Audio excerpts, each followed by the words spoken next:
အမွေခံထိုက်တဲ့သာသမီဖြစ်အောင်ပေတတ်တဲ့အနေထိုင်ကြည့်လျာမယ်မိဘကိုမိပြီးရလာတဲ့ဘဝရလာတဲ့ဥစ္စာပစ္စည်းကိုလှူဒန်းတဲ့နေရာမှာလည်းပဲတဲ့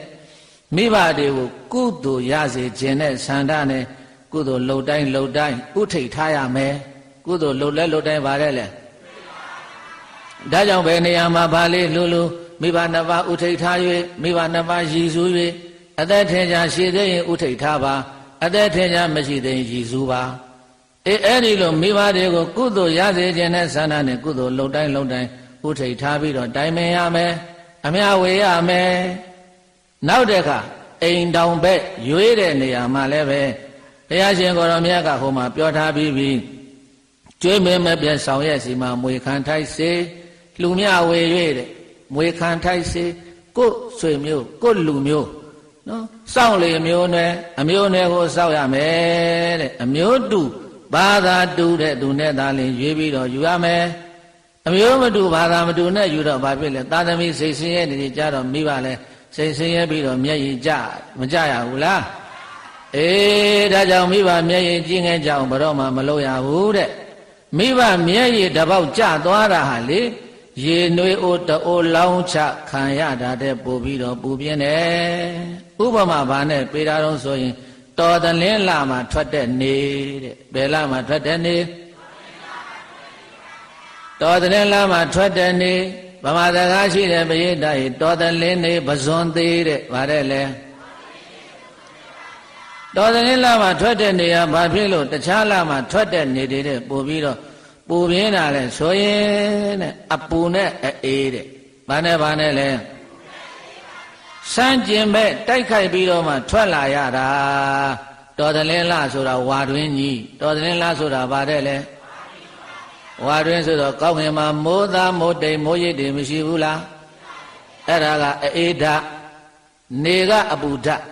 အေးနဲ့အပူရိုက်ပြီးတော့ထွက်လာတာမို့လို့တော်တလင်းလာထွက်တဲ့နေရာဒီမြင်လာမှာထွက်တဲ့နေတဲ့ပို့ပြီးတော့ပူပြင်းတယ်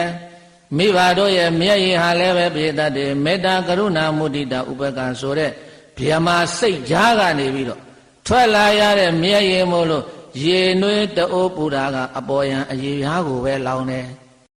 ရေနွေးတအိုးပူတာကအပေါ်ယံအရေပြားကိုပဲလောင်းတယ်မိဘတို့ရဲ့မေတ္တာစိန်ရည်တဲ့တင်စားထားတဲ့စကားလေးတရားနားထောင်ပြေတတ်ရဲ့မိဘရဲ့မေတ္တာစိန်ရည်တဲ့ပါတယ်လေ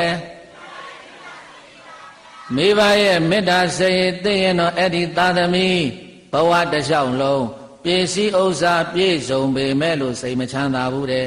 ပစ္စည်းဥစ္စာပြည့်စုံပေမဲ့လို့စိတ်ချမ်းသာတဲ့လားချမ်းသာဘူးအိမ်တော်ရင်စီစိန်ကိုစိတ်တန်းကြခံစားနေရတယ်တိုက်နဲ့ကားနဲ့စိတ်နဲ့ရွှေနဲ့ငွေနဲ့နေရတယ်သို့တော့စိတ်မချမ်းသာရဘူးတဲ့ဝေးဝေးသွားမကြည့်နဲ့အဇာတတကိုကြည့်လိုက်ဘယ်သူသွားကြည့်မလဲအဇာတတကြည့်လိုက်အဖေကိုတတ်ပြီးတဲ့ကဘယ်မှာစိတ်ချမ်းသာလဲညဆို12နာရီတစ်ချက်အိတ်မပြောဘူးအဖေသာပြီးတဲ့နောက်ဟိုးမိဖုရားကြီးတို့အိတ်နေကုန်ပြီသားတော်ဥရိယဘာဒမင်းသားတို့အိတ်နေကုန်ပြီဘုရားမတ်တော်တွေအကုန်လုံးသူအိတ်မပြောဘူးခုနှစ်ဆောင်တိုက်ခံအပေါ်ဆုံးတက်ပြီးတော့ဗဒံမှာဝဲလာသာနဲ့မျက်ရည်တွေကြအဖေပြိတရာမင်းကြီးကိုလွန်အဲ့ဒါတညတော့ပရိသတ်ဂိစကုတ်တောင်ကဆူလတိဋ္ဌိလို့ခေါ်တဲ့ပိဋ္ဌာကြီးဖြတ်သွားတာသူလှမ်းတွေ့လိုက်တယ်လှမ်းခေါ်တယ်အမလေးအယိုးပြိုင်မယ်ကြောပြိုင်မယ်ထအဝတ်စားမွေးဖယ်နဲ့ဘာကောင်ကြီးတော့ပိဋ္ဌာဘယ်သွားမှလဲသမီးကုသိုလ်ကောင်းမှုလုပ်မယ်ကြားလို့လူဘဝတုန်းကကုသိုလ်မလုပ်ခဲ့ဘူးလားမလုပ်ခဲ့ဘူးရှိတဲ့ပစ္စည်းတွေသားတဲ့သမီးတွေအမွေပေးပြီးတော့ဘာကုသိုလ်မှမလုပ်ဘူးသေတော့ပိဋ္ဌာဖြစ်တယ်အဲ့ဒါသမီးကြီးကတန်ခါပင်ပြီးတော့ဆွတ်ကမယ်တဲ့င်းကြားလို့အဲ့ဒါသမီးလောက်တဲ့ကုသိုလ်သာဓုခေါ်မလို့သွားမလို့ဆိုပြီးတော့အဲ့ဒါဘုန်းကြီးတို့ပေတဝလိတော်ကြီးမှာရှိတယ်သုလတိဋ္ဌိပိဋ္ဌာအဇာတတကိုယ်တိုင်တွေ့လိုက်ရတာအဲ့ဒါည12နာရီခွဲတနာရီလောက်အိတ်မပြောတော့အဇာတတဘုံ9ဆင့်အထက်ဆုံးတက်ပြီးတော့လေသာပြရဖွင့်ပြီးတော့အဲ့ဒါပိဋ္ဌာနဲ့စကားပြောကန်းရှိတယ်အဲ့တော့မိဘတွေစိတ်မချမ်းသာအောင်မိဘကိုအမျိုးမျိုးဒုက္ခပေးတဲ့သာသမီဟာရွှေထီးရွှေနှမ်းရွှေကြံငန်းနဲ့ဘယ်လိုပဲနေရပါတော့လဲပဲအဇာတတဟာတနေ့မှစိတ်မချမ်းသာဘူးဒါကြောင့်မိဘတွေကိုမပြစ်ပယ်နဲ့တဲ့မိဘကိုပြစ်ပယ်ထားရင်တပ်ပစ်တာနဲ့အတူတူပဲတဲ့ မိဘဆိုတာပရိသတ်အိုမေမစွမ်းရှိတော့အလုံးမလုံးနိုင်ဘူးလုံးနိုင်သလားစီဝါရေးလည်းမရှာနိုင်စာဝတ်နေလည်းမပြည့်စုံကျမ်းမာရေးစောင့်ရှောက်မှုလေးကိုမှသာသမီထံကမရရင်ယောဂဖြစ်စီအငတ်ငါပြပြနဲ့နေရမယ်ယောဂဖြစ်စီပြီးတော့အငတ်ငါပြပြနဲ့နေရမှာတတန်းတိုင်းမနေရဘဲနဲ့မြန်မြန်သေသွားရင်ဘဒုတတ္တလဲတဲ့ပြန်ပြီးတော့စဉ်းစားပါဒီသာသမီတွေတတ္တနဲ့အတူတူပဲဖြစ်သွားမယ်ဒါကြောင့်မို့လို့ကျွေးနိုင်တော့ကိုကျွေးပေးနိုင်တော့ကိုပေးတဲ့မိဘတထင်ရှားရှိစဉ်ကာလမှာဗမာစကားရှိတဲ့ပရိသတ်ရဲ့တစ်အိုတော့အမြင့်ဆွေးတဲ့ဗါတယ်လေလူအိုတော့အချစ်ဝေးတဲ့ဗါတယ်လေအဲ့ဒီစကားလေးကိုသေချာမှတ်ထားပါတစ်အိုတော့အမြင့်တွေဆွေးလာတယ်လူအိုတော့အချစ်တွေဝေးလာတယ်အဲ့တော့ခုခေတ်သားသမီးတွေကအိုမေမစွမ်းဖြစ်နေတဲ့မိဘတွေဝင်တုံကြီးကိုဝိုင်းကူဖေးမှပြီးတော့ပေးရမယ်တဲ့လူအိုဟာလေအနားလူမကတ်တော့ဘူးသာသမီလည်းမကတ်ဘူးမြီးလည်းမကတ်တော့ဘူးအဲ့တော့သူတို့ကကတ်စေခြင်းနဲ့ငမီးလေးလာပါဦးငါသားလေးလာဘယ်သူတော့မလာဘူးဟေးမျောရှာတယ်ဒါတော့တဖြည်းဖြည်းနဲ့သူတို့နားလူသိမ့်မကတ်တော့နေရတာကကြောင်တောင်တောင်ဖြစ်လာတယ်ဒါကြောင့်ခုနကစကားရှိတယ်သိအိုတော့အမြင့်ဆွေးတယ်လူအိုတော့အချစ်ဝေးတယ်အနာကမဲ့သာသမီမရှိဘူးဖြစ်တယ်မြည်တွေကြတော့လည်းမလာဘူးသွားဆောတယ်အိမ်ပေါ်မှာငုံစီကြီးထိုင်ပြီးတော့ငိုင်တိုင်တိုင်ကြီးနဲ့ဖြစ်နေတာအဲ့ဒီအချိန်မှာပိဋကတ်တွေမိဘဟာအိုးလာပြီဆိုရုပ်ကလည်းထားတယ်လို့မနေတော့ဘူးတဲ့စိတ်ကလည်းစေတယ်လို့မသွားနိုင်တော့ဘူးတဲ့ဒါကြောင့်အဖိုးကြီးတော့စိတ်တို့အဖွားအိုးတော့စကားများဖြစ်လာကုန်ပြီတဲ့ကြီးလာတော့ဖြစ်သလားမဖြစ်ဘူးလားအဖိုးကြီးတော့ဘာဖြစ်လဲအဖွားအိုးတော့သိရင်ပြီးရောပြစ်တောက်အမေတို့ကနေရာတကပါဟေးကိုမဖြစ်စေနဲ့ကိုကြမဖြစ်စေနဲ့အဖေတို့ကလည်းဗျာစိတ်ကလည်းတိုးတာတစစ်စီစိတ်တိုးလိုက်တာမပြောနဲ့ပရိသတ်ရေဝတ်ဆိုတာလေတတ်တဲ့သဘောရှိတယ်တဲ့ဆရာမကြီးဒေါက်တာမတ်တင်ဝေရေးတဲ့စာအုပ်တွေဖတ်ကြည့်သားရေးထားတာဝတ်ဆိုတာလေတတ်တဲ့သဘောရှိတယ်တဲ့ဗါတဲ့လေသွားမပြောနဲ့အဖေတို့ကလည်းတတိရှိစိတ်တိုးနေတာပဲလူကြီးတရားမရှိတာကြာနေအမေစာကပြောတာပြီးဖိုးကြီးတော့စိတ်တိုးအဖွားအိုးတော့စကားများအမေတို့ကနေရာတကာတိုင်းပါတယ်နေရာပြစ်တော့အမေမပြောနဲ့ကိုကြလာလိမ့်မယ်ပရိသတ်ကြီးအသားသွေးတွေကလည်းခန်းချောက်ပြီးတော့တစ်ပင်အိုကြီးလေတိုက်ပြီးတော့လှဲနေသလိုစိတ်ကထားမယ်ဆိုရုပ်ကထားလို့မရအဲ့ဒီချိန်မျိုးမှာပရိသတ်တွေဖေးမှကူပေးမယ်သာသမီလိုသလားမလိုဘူးလားဒါကြောင့်မို့လို့ကျွေးမွေးမပြည့်ဆောင်ရဲ့စီမံဆိုတာသာသမီတွေရဲ့ကျင့်ဝတ်ထဲမှာမြတ်စွာဘုရားဟောသလားမဟောဘူးလားကိုငယ်ကမထနိုင်တော့အမေကဆွဲထူတယ်လဲမှာကြောက်လို့အမေလက်ညှိုးကိုလက်နဲ့ကြစ်ပအောင်ဆုပ်ပြီးတော့အဖေအမေကိုကြီးနဲ့လမ်းလျှောက်ခဲ့တာမှတ်မိသေးရဲ့လားတဲ့ဟိုမှာအဖေမထနိုင်ဘူးအမေမထနိုင်ဒီတိုင်းကြည့်နေပြီသူ့သူထိုင်တာမထိုင်နေမလောက်ပါဘူးကိုငယ်ကတော့ငါထမယ်ဆိုအမေလက်အဖေလက်ညှိုးကိုကြစ်ပအောင်ဆုပ်ထားတာဆုပ်ထားလားမဆုပ်ထားဘူးလားအဲ့ဒါကြောင့်မို့လို့ဘုန်းကြီးတို့ပြေတာပေါင်းတော်ကောင်းတို့မြတ်စွာဘုရားရှင်ကိုရောမြတ်ကဒီမှာမိဘကျေးဇူးကိုဟောတာအင်္ဂုတ္တပါဠိတော်မှာဟောဇတ်တော်တွေမှာအများကြီးရှိတယ်နောက်တစ်ခုပရိသတ်တွေမှတ်ထားပါမိဘထံမှာရှိတဲ့ပစ္စည်းကသာသမီပစ္စည်းတဲ့မိဘထံမှာရှိတဲ့ပစ္စည်းကသာသမီပစ္စည်းတဲ့သာသမီထံမှာရှိတဲ့ပစ္စည်းကမိဘပစ္စည်းမဟုတ်ဘူးတဲ့ဟုတ်သလားမဟုတ်ဘူးလားမဟုတ်ဘူးမိဘထံမှာရှိတဲ့သာသမီပစ္စည်းမိဘထံမှာသာသမီပစ္စည်းရှိတယ်ဆိုရင်အမေအိမ်နဲ့ဝင်လိုက်ထွက်လိုက်ယူလိုက်စားလိုက်တောက်လိုက်လုပ်သလားမလုပ်ဘူးလားသူများမေးပါပဲငါအမေငါအဖေဘာဖြစ်လဲငါဝင်တာငါထွက်တာငါယူတာဘဒုကယူစားရမှာလဲမိဘထံမှာရှိတဲ့ပစ္စည်းကသာသမီပစ္စည်းတဲ့မိဘလည်းတေကောအမွေသာသမီတွေမပေးဘူးလားမရဘူးလားရလားသာသမီထံမှာရှိတဲ့ပစ္စည်းကြတော့မိဘပစ္စည်းမဟုတ်ဘူးတဲ့သာသမီတေလို့အမေအဖေကိုအမွေပြန်ပေးတာဘယ်နှယောက်ရှိတယ်ဩပါရဲ့မိဘထံကြတော့ယူတယ်မှားထားကြပါလားငါအရင်သေးလို့ငါအမေတွေဖေတွေမသေးရင်ငါပစ္စည်းတွေအမေတို့ဖေတို့ကိုအမွေတဝက်ပေးလို့ဘယ်သားသမီးမှာဘူးလဲတယောက်မှမမှာဘူးလားမှားဖို့ကောင်းတယ်နော် မိဘပစ္စည်းကြတော့သူတော်မှာငါပစ္စည်းငါတို့ပစ္စည်းငါမိဘမွေဆိုင်တယ်မိဘအဲ့ဒါပဲပရိသတ်ရဲ့မိဘထံမှာရှိတဲ့ပစ္စည်းကြတော့အိမ်ကြတော့မိဘရဲ့ဝင်ရထွက်ရစားရတောက်ရယူရတဲ့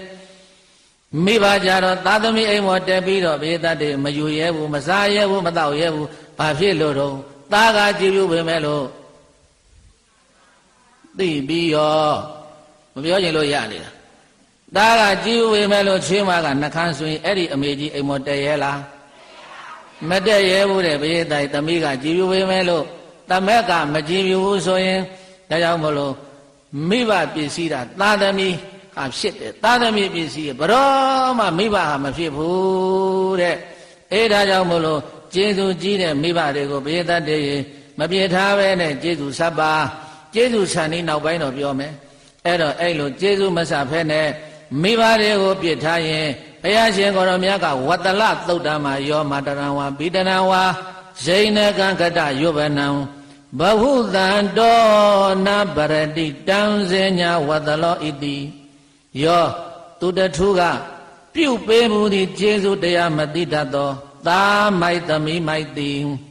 ဘဟုသန္တောမိမိကိုယ်တိုင်မပြုစုလှုပ်ကြွေးခြင်းကမိမိကိုယ်တိုင်ကပြုစုလှုပ်ကြွေးခြင်းကစွမ်းနိုင်ပါလျက်ဇိနကံစံပြူသွားကြွေးအိုမင်းလေးပြီးသောကတယုဗနံငဲမှုတွေပြောက်တတ္တရာအရွယ်သို့ရောက်ရနေပြီးသော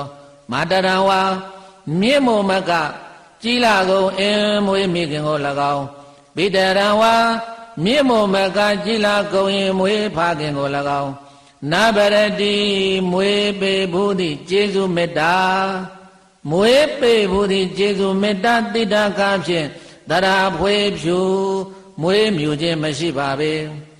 တံမိဘကျေးဇူးကောင်းထူးကိုကျင်နုမဆာမတိတတ်သောသူကိုဝတ္တလောဣတိလူယုံမှဟူ၍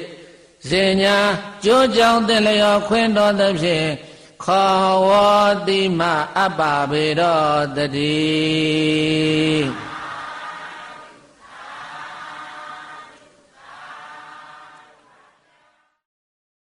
အေမိဘတွေပေါ်မှာကျွေးမွေးစောက်ရှောက်နိုင်ရတဲ့နဲ့မကျွေးမွေးမစောက်ရှောက်ဘဲနဲ့ပြစ်ထားတဲ့သာသမီတွေကိုပရိသတ်လူယုံမှလို့ခေါ်တယ်ဘာလို့ခေါ်တယ်တဲ့လဲအေဝတ္တလသုတ်တံမှာမြတ်စွာဘုရားကလည်းအဲ့ဒါဟောတာပြီးတယ်အဲ့ဒါလူယုံမှာပဲတဲ့သူကသူနိုင်ငံတော်မှာဘာပြီးဖြစ်နေဘယင်ပဲဖြစ်နေမိဖုရားကြီးပဲဖြစ်နေဖြစ်ရှင်တာဖြစ်တိုင်းပြည်အုပ်ချုပ်မင်းလုံးတဲ့ပုဂ္ဂိုလ်ပင်ဖြစ်ပါသည်မိဘတွေကိုကျွေးမွေးစောင့်ရှောက်မှုမလုပ်ဘဲနဲ့ပြစ်ထားရင်အဲ့ဒီပုဂ္ဂိုလ်ဟာဘုရားတိုင်လူယုံမှာပဲတဲ့မိဘစိတ်ဆင်းအောင်လုပ်တယ်မိဘမျက်ရည်ကြီးငယ်ကြအောင်လုပ်တယ်မိဘစော်ကားတဲ့ကာယကဝစီကမနောကနဲ့စော်ကားတဲ့အဲ့ဒီစော်ကားတဲ့ပုဂ္ဂိုလ်တွေဟာဘုရားတိုင်ကျေးဇူးကမ်းတာဘာကမ်းတာတဲ့လဲရေတွင်ကမ်းတယ်ရေကန်ကမ်းတယ်ဆိုတာကြားဘူးတယ်မဟုတ်လားကမ်းတယ်ဆိုတာရေမထွက်တော့ဘူးကမ်းတယ်ဆိုတာဘာမထွက်လဲဒီရင်းကြီးကမ်းသွားပြီဒီရင်းကြီးခမ်းသွားပြီဆိုအဲ့ဒါရေမထွက်တော့ဘူးတဲ့ထိုနည်းတူသာပဲပရိသတ်တွေမိဘတွေကျေးဇူးရှိတဲ့မိဘနှစ်ပါးပေါ်မှာကျေးဇူးကမ်းပြီးတော့မိဘတွေမျက်ရည်ကျအောင်စော်ကားရင်ဓာန်10ပါးသင်မယ်တဲ့ဓာန်ဘယ်နှပါးလဲဘယ်လိုဟာတွေဖြစ်မလို့ဆိုတာမိဘကျေးဇူးကမ်းတဲ့သာသမီတွေပရိသတ်တွေလိုက်ဆိုကြည်သားမှာဒါတွေခံစားရမယ်ဆိုတာသိရအောင်ကြီးမားဝေဒနာခံစားလို့စီစိမ်များလဲဆုပ်လိမ့်မယ်နေအိမ်မီလောင်လက်ချေကျိုးလို့ယောဂဇိုးနဲ့သေရမယ်နုနာယောဂဆွဲလာကလို့စိတ်ဓာတ်ဖောက်ပြားယူလိမ့်မယ်မင်းဘေးမင်းတန်ကိုထံရောက်လို့ရွှေငွေစိန်ကြောက်ပြောက်လိမ့်မယ်ရွှေတွေမျိုးတွေပြခါသွားလို့အထီးကျန်ဘဝနဲ့နေရမယ်အဲ့ဒါကမိဘပြင်များအကျိုးတရား10ပါးဖြစ်ပါတယ်ကြီးမားဝေဒနာခံစားလို့ စီစိမ်များလဲဆုပ်လိမ့်မယ်နေအိမ်မီလောင်လက်ချေကျိုးလို့ယောဂဇိုးနဲ့သေရမယ်နုနာယောဂဆွဲလာကန့်လို့စိတ်ဓာတ်ဖောက်ပြယူလိမ့်မယ်မင်းဘေးမင်းတန်းကိုထံရောက်လို့ရွှေငွေစိန်ကြောက်ပြောက်လိမ့်မယ်ရွှေတွေမျိုးတွေပြစ်ခွာသွားလို့အထီးကျန်ဘဝနဲ့နေရမယ်အဲ့ဒါကမိဘပြင်များအကျိုးတရား10ပါးဖြစ်ပါတယ်အဲ့ဒါဓာန်10ပါးသိတဲ့ဓာန်သိတဲ့မိဘကိုစော်ကားရဲ့ဘာတွေဖြစ်မလဲနံပါတ်1ယောဂကြီးကြီးမားမားတွေဖြစ်မယ်အိယာပေါ်မှာအမလေးပါလေးနဲ့ဝေဒနာတွေခံစားရမယ်ရှိတဲ့ဥစ္စာတွေလည်းတဖြည်းဖြည်းနဲ့ဆုပ်ယုပ်သွားလိမ့်မယ်နေအိမ်တွေမီးလောင်တတ်တဲ့လက်တွေခြေတွေကျိုးတတ်တဲ့ယောဂဇိုးကြီးဖြစ်တတ်တယ်တဲ့ဒီနေ့ဖြစ်နေတဲ့လေးလုံးယောဂတို့ AIDS တို့အဲ့ဒီလိုယောဂဇိုးနဲ့သိရမယ်နုနာယောဂဆွဲလာကတ်လို့စိတ်ဓာတ်ဖောက်ပြယူလိမ့်မယ်တဲ့အနုကွက်တွေပေါ်လာပြီးတော့ဟိုနာကအကွက်တွေဒီနာကအကွက်တွေအနုတို့သမင်ပြူတို့အစရှိသည့်အပြင်ဒါတွေကလည်းဘယတတ်တယ်မိဘစော်ကားခဲ့တဲ့ကံတရားဖြစ်တတ်တယ်နုနာယောဂဆွဲလာကတ်လို့စိတ်ဓာတ်ဖောက်ပြယူလိမ့်မယ်ယူတူတူကြောင်တောင်တောင်ဖြစ်တတ်တယ်မင်းပေမင်းတန်ကိုထံရောက်လို့ရွှေငွေစိန်ကြောက်ပြောက်လိမ့်မယ်တဲ့အရာတဲ့ပြဿနာတစ်ခုတည်းမဟုတ်ဘဲနဲ့ဆွဆွဲခံရတတ်တယ်အဲ့ဒီအိရှာကွာအဲ့ဒီအိတက်ရှာအဲ့ဒီလူပါတယ်ကွာမဟုတ်ဘူးမိဘစော်ကားခဲ့တဲ့ကံအဲ့ဒီလိုလာတတ်တဲ့ရွှေတွေမျိုးတွေပြခါထားလို့ထီချံဘဝနဲ့နေရမယ်တဲ့နောက်ဆုံးကြတော့ပြည့်တဲ့လောကကြီးထဲမှာကိုတယောက်တည်းနဲ့အထီချံဘဝနေရတယ်အဲ့ဒါကမိဘပြင်မအကျိုးတရား10ပါးဖြစ်ပါတယ်တဲ့ဓာန်10ပါးတင်တတ်တယ်ဓမ္မနပါလဲဒါကြောင့်မို့လို့ဘုန်းကြီးဆောမလောက်ရင်ကုသိုလ်မရယုံမဲရှိမယ်မိဘကိုပြေထားရင်ပရိသတ်ရဲ့ဓာန်တင်တတ်တယ်မတင်တတ်တယ်